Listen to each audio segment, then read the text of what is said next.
Hello and welcome to today's video. My name's Haley and today we're going over the 13th city of empathy.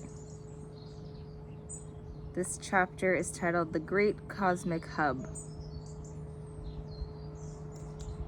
Richard Rudd opens up by stating a truth that is very monumental.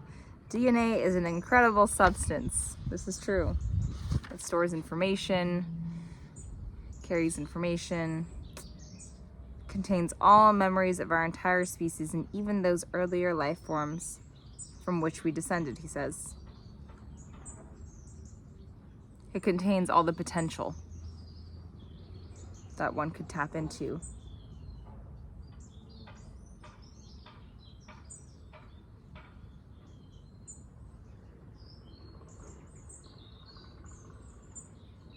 And he also notes here that this information that's stored within the DNA can be recovered. So these past memories from the collective can be reignited.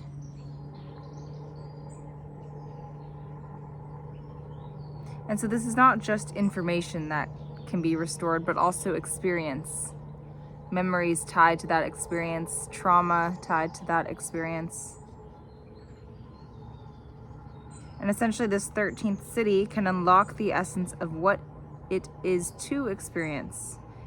Being a wild panther versus a mollusk versus a strawberry versus someone who was in a war versus a mom who would knit her daughter clothes in the 16th century. I don't know, I'm just making things up.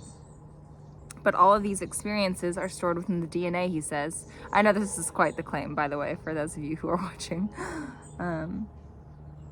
But yes, if an individual were to tap into all of the stored information within the DNA, they would be able to not only live the lives of different people and things and animals and plants, but also start to come into true empathy, what it's like to be in someone. In a Gene Key in the past, I'm forgetting which one it was, but we went over the difference between empathy and sympathy. Empathy is to be in something. So to not only experience and witness the pain of another, but to really put yourself in their shoes. Completely merge. Whereas sympathy is to be next to someone's pain or experience. So you can sympathize, but you'll never truly understand what it's like to be in it with them, as them. And that's the key difference between empathy and sympathy. And this 13th city is talking to empathy.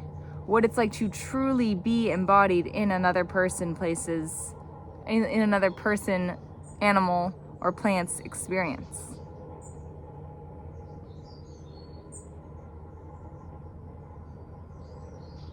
So this 13th city, the person who truly embodies empathy can experience and therefore resonate with more, therefore naturally, effortlessly, easily building that sense of oneness and connection, which is the reality. The person that's embodied within the city is living in the reality of oneness.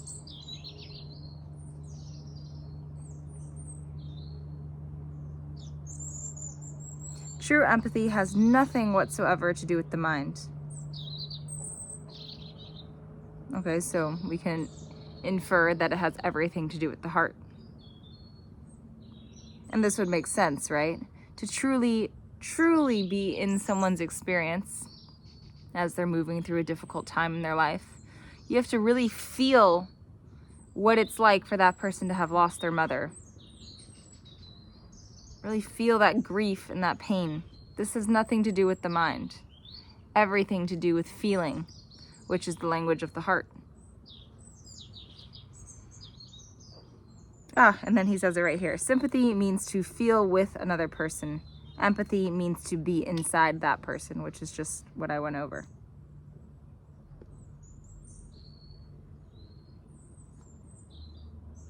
And this city of empathy requires complete dissolution of the individuated self.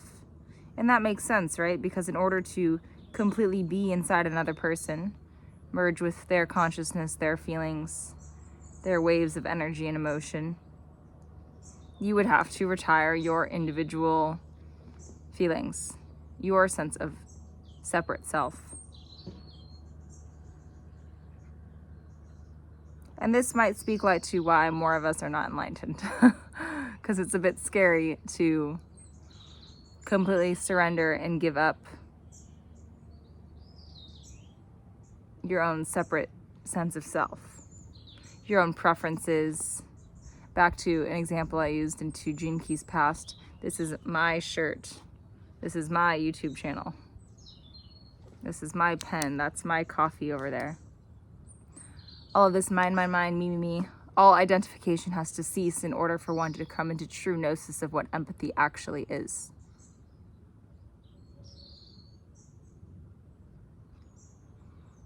And the minute someone does identify with their form in any way, whether it's my name's Haley and I'm a model, or this is my book, or you're my friend, any even tinge of identification snaps one out of this acidic state of empathy.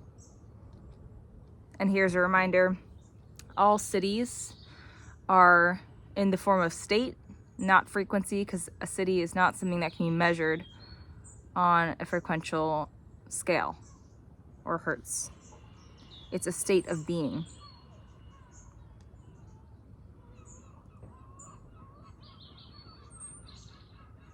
Oh, I like this sentence. He says, whereas sympathy, right, to be next to someone's pain or joy, where sympathy requires two, you need two things in order for one to be next to the other. Empathy demands one. Demands implies that you can't get around this. You can't truly be empathetic unless you become one. The moment you become two, you've snapped out of empathy and into sympathy. So the first contemplation of this video, really think about this dissonance between sympathy and empathy. And I'm sure you who's watching this can identify a time where you were sympathetic to another, where you sat next to someone in their grief or their pain or their sorrow, their loneliness, and you tried to make them feel better. And also maybe in a higher vibrational emotion. Maybe you sat next to someone and experienced their joy with them. You shared the sweet moment of their baby shower or their wedding. There's so many different ways to sympathize. So first brainstorm that. Think of a memory where you were next to someone, where you were there for them, where they had a shoulder to lean on. And then allow that contemplation to bleed into one of empathy. Have you ever truly been inside someone? Once again, that means their grief is your grief. Their tear is your tear. Their smile is genuinely your smile. This is interesting to sit with and think about and speculate. And I'm not really quite sure if there's any hallmarks to actually know if you've ever been in this state of empathy. But remember, empathy demands one. So this would, we can imply, require all presence, no mind, all heart. These are things to carry with you as you contemplate if you've ever truly been embodied in a state of empathy.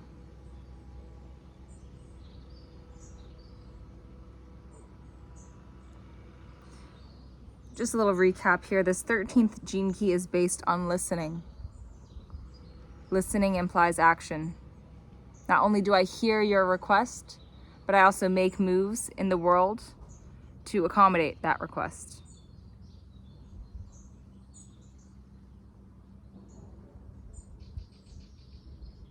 And as you move into the acidic state of empathy, listening becomes all there is. Action in accord to what you're hearing becomes all that there is.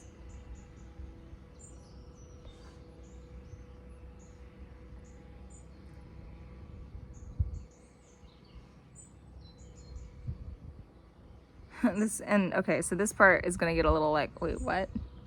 Keep in mind, all acidic states we can dance around, try to explain, but realistically, these states of beings are not meant to be talked about, so it's a little bit ironic that he's commenting on it and then I'm commenting on him commenting on it, yet here we are.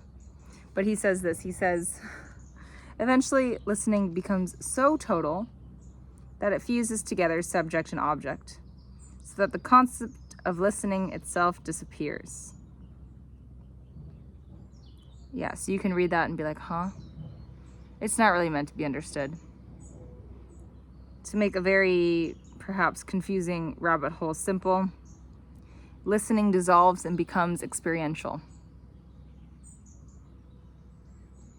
And an example of this could be, if you've ever seen an epic sunset, like so amazing, oh my gosh, just like jaw-droppingly gorgeous, and describe it as you may to your neighbor when you get home, they'll never truly be able to experience it in the same way that you did, right? The ways in which you try to remold it with your language and maybe your theatrics will never deliver that same experience of the sunset that you had to your neighbor. So in this same regard, we can apply that knowledge to this sentence. The concept of listening disappears itself and it becomes experiential, something that you can't even explain.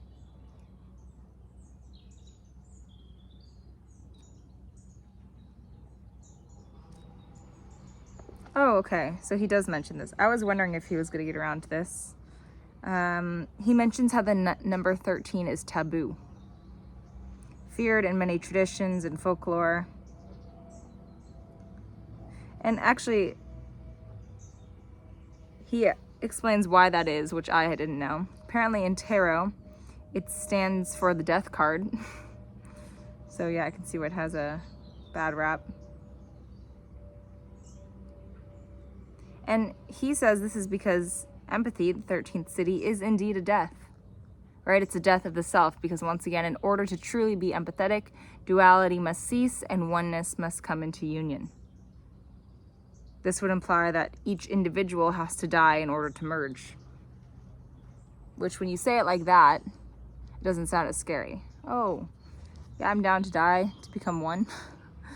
That sounds a lot better than just, you're gonna die, without the holistic picture of oneness behind it.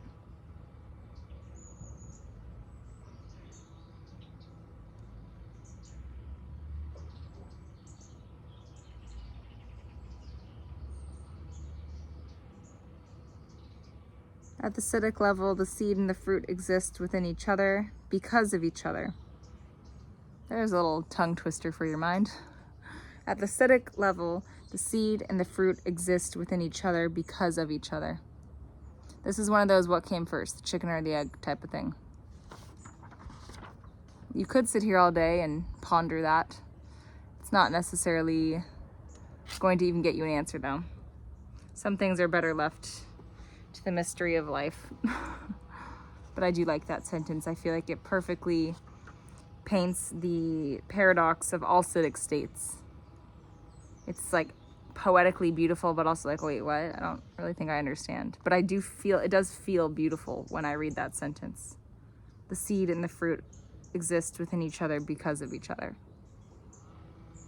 And, you know, you could sub that with, you and I exist within each other because of each other. Or you could sub it with, source and I exist within each other because of each other. It's a nice way to think of oneness. Feel oneness, I should say.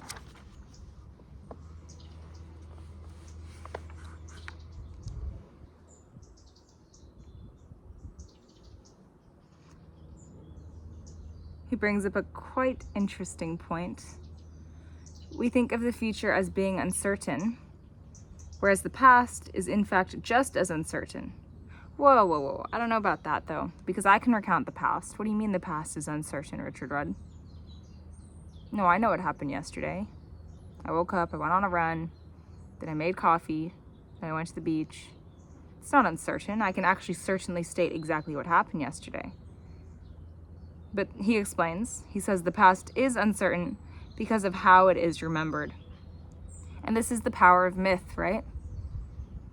I can account to myself and to you what happened yesterday, or I can lose some of that in my memory and account it completely differently, yet still believe that it's true. And this is what he means by uncertain. The ability to accurately remember events as they happen sometimes ceases the individual, especially older individuals or ones with certain damage or illness in place. So much so that we don't even actually really know what happened in the past, whether that's our own individual past or the own collective past, right? Even accounts of history, we're just trusting that this book written by this guy I've never met is true, authentic, accurate, and it's not imbued or tainted by any mental illness, inability to remember, or even premeditated change.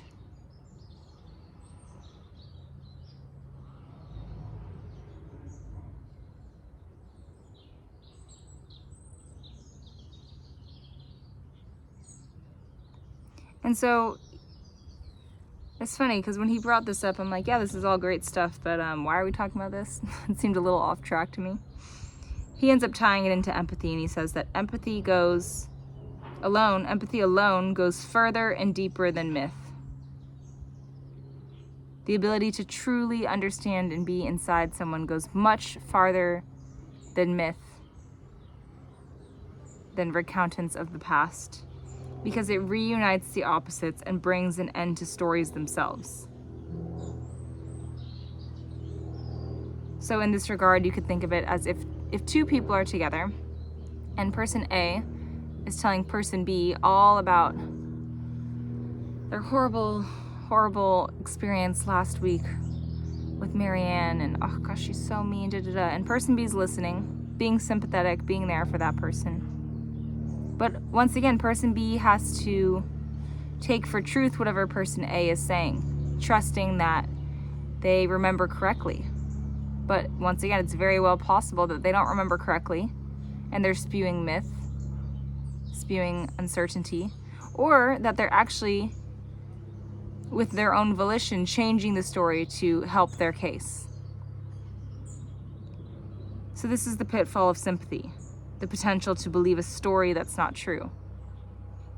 Whereas empathy, the uniting of the two, if person B is able to really sit inside person A, there's no more, oh, I wonder if what they're saying is true, because there's no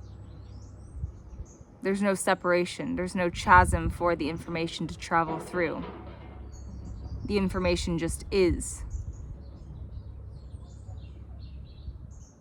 And so this is why he brought up this commentary on myth, because myth can only be present within sympathy. And naturally, myth dissolves within the presence of empathy, because empathy is only oneness. I know this is a very heady chapter. This whole chapter, this whole 13th gene key, I feel, was very heady. But hopefully you're trailing along. He gives us some more reason as to why the 13th number is taboo. He says it stands for the hub of the great wheel of 12. It's also the mystic number of the Grail at the center of the round table. And Christ is encircled by his 12 disciples.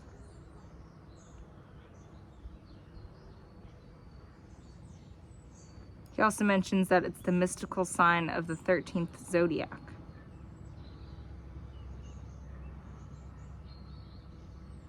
So essentially 13 is connected. It's the centerpiece, the all-encompassing. And so it's interesting that lost in translation, lost in myth, when communicated from one person to another, it now has a bad rap or a taboo reputation about it. When in reality, as he's accounting all of these various fables that 13 comes into play, it actually seems to be a centerpiece, a hub, connection. It literally symbolizes Christ. So I think that's interesting because I didn't know any of that.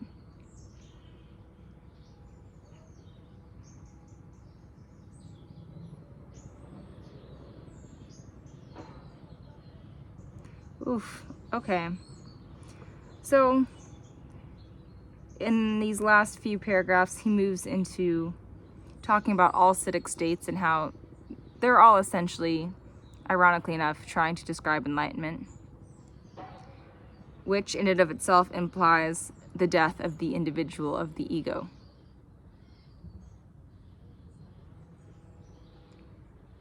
With all acidic states, there's an experience of feeling cut off from all that is alive and warm.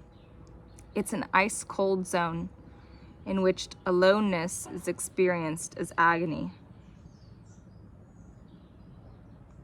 It's a purging. If you've ever been through a dark night of the soul, or an ego death, if you'd like to call it that instead, you know a little taste of this this dying off. It is experienced as agony. And also, I'll just say this, just because you've experienced a dark night of the soul does not mean you're necessarily enlightened. I know, I'm sure not. So I don't really know how the mechanics of that work, how many different ice-cold zones one needs to traverse through in order to attain this type of oneness that doesn't fleet and disappear. But essentially, if one is able to become completely absorbed, shed all duality, on the other side of this agony is a new world, a world in which the past has been magically transformed into a radiant new future. All story lost, all myth dissolved, just here, now, present, 24/7.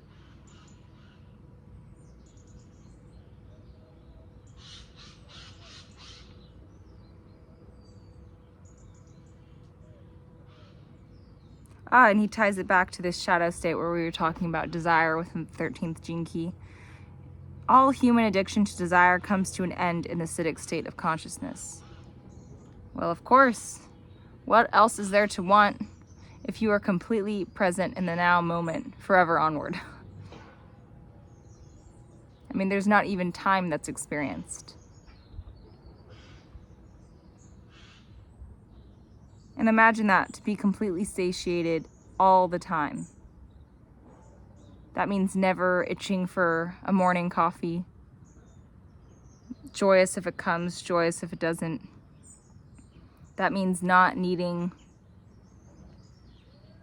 a partner to come around if you're single, being completely content, living your life in your single state of being. That means not even necessarily needing certain things around the house, right? If you run out of soap, it's all dandy. Like, no desire. Really think about that. That's huge. This human addiction to desire ceases. Always content in the moment. Always trusting what you need will come in the moment.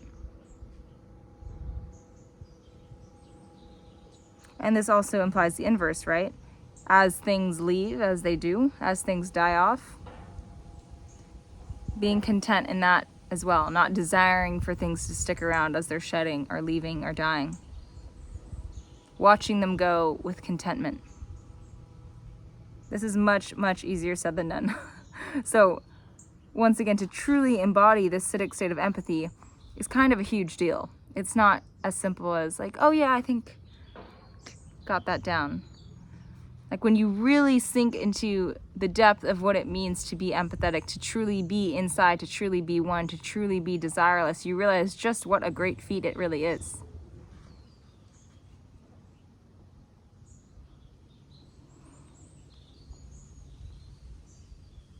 A true acidic state cannot be conveyed through words. Ding, ding, ding.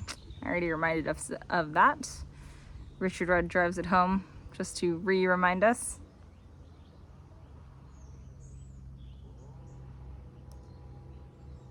And lastly, he reminds us, once again, not only is this entire gene key about listening, but specifically this acidic state of empathy is about the art of listening.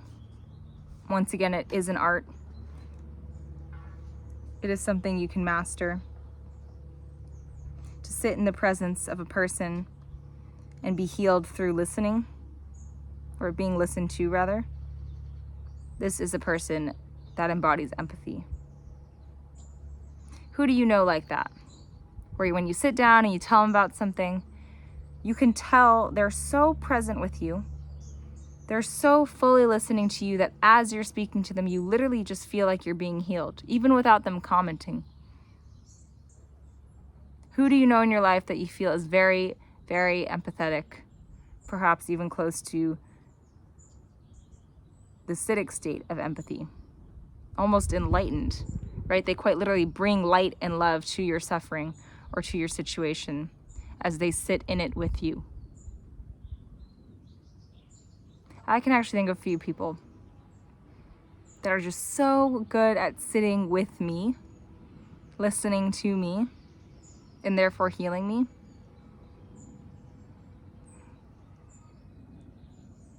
Yeah, I feel really lucky to have that. So it's good to brainstorm who in your life is that for you. And if there is no one that you can think of, then let this be an invitation to start being that person for someone else. Who can you sit with and practice the art of listening? Practice receiving them, practice being in it with them. Give them the gift of empathy. That could be a fun little homework piece.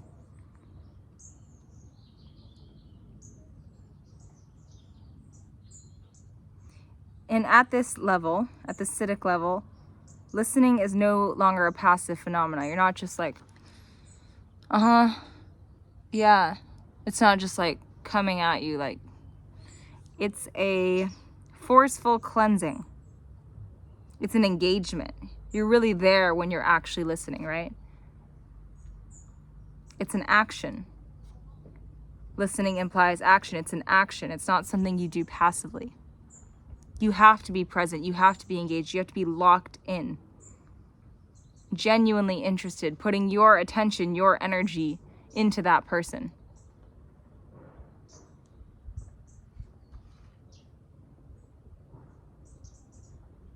And this allows whatever is being spewed out, whether it's you who's talking and someone's listening to you or vice versa, all that's exiting, whether it's good, bad, sad, happy, lonely, angry, to be loved into oblivion.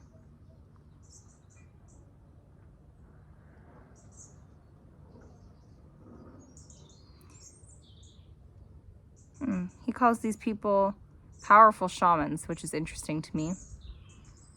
That word gets thrown around a lot these days, shaman. So I don't actually know the proper definition off the top of my head, but I think it's interesting that he uses that word to describe the person who embodies the SIDDHI state of empathy.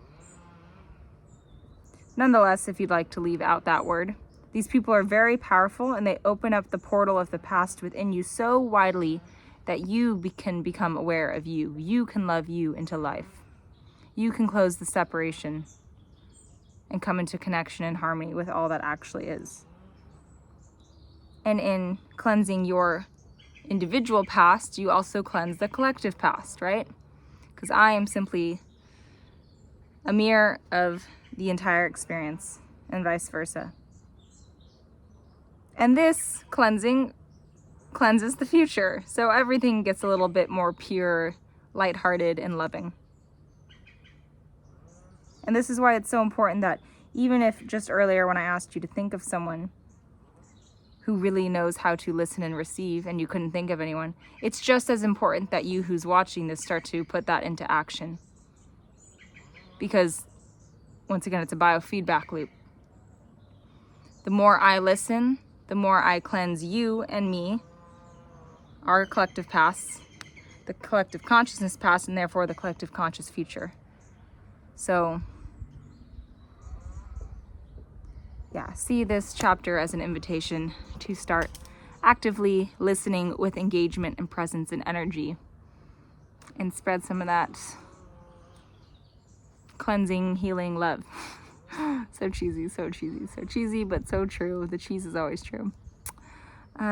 Stay tuned for the 14th Gene Key, which we will get into next time. And that one is called Radiating Prosperity. Hey guys, thanks again for tuning in with me for this Gene Keys episode. I also just wanted to come on here and start promoting my one-to-one coaching that I offer to women and girls ages 16 to 35. If you've followed me on Instagram for a while, you might be a little bit familiar with my story. I was a model in New York City for 5 years, and in that time frame, I did quite some damage. I developed a really severe eating disorder, body dysmorphia, chronic anxiety. Oh my gosh, I couldn't even go out to dinner without thinking about how much calories, how much I'd have to overwork out in order to compensate for what I was eating. All of those issues led to quite a depression and turned into PCOS, and I also lost my menstrual cycle for over 5 years. All of this amalgamation of issues led me to soon realize that something needed to change. I went through much work. Many people helped me to get to where I am now. And I'm so thrilled to say I'm living such a more abundant life, and I don't feel zapped and drained and fear of judgment anymore like I used to. I would love to offer what I've learned through my own embodied experience, the meditative techniques that have gravitated toward me, and the own verified games that I've made up and curated to help you walk home to more of you and who you really are, so that all of these things can stop draining your energy. You know, all the constant comparison to others and to people on Instagram, all the over-analysis about working out and what you're eating or what you look like. All of these things are not what life's about, as cheesy as it sounds. And I would love to help you come into more unity with you if you struggle with any of these things and you're a woman or girl between the ages of 16 and 35. So feel free to reach out to me if one-on-one coaching sounds resonant. You can feel free to DM me through Instagram or contact me via email, both of which will be left below in the description box. So much love and aloha to you guys, and I'll see you all in the next video.